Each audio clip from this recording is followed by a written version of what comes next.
This question asked why it is not possible to have a quaternary bromoalkane or a carbocation. Let's draw some theoretical quaternary bromoalkanes or quaternary carbocations to see why they're not possible. Quaternary bromoalkane would have a bromine attached to a carbon, and this carbon would be quaternary, so it would be attached to 4 other carbons.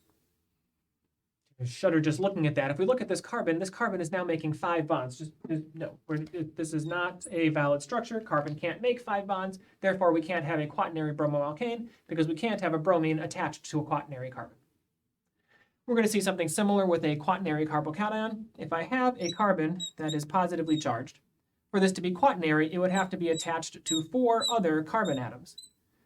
That would be not possible electronically. We can't satisfy the octet rule and have a carbon with a positive charge and have 4 bonds to that carbon.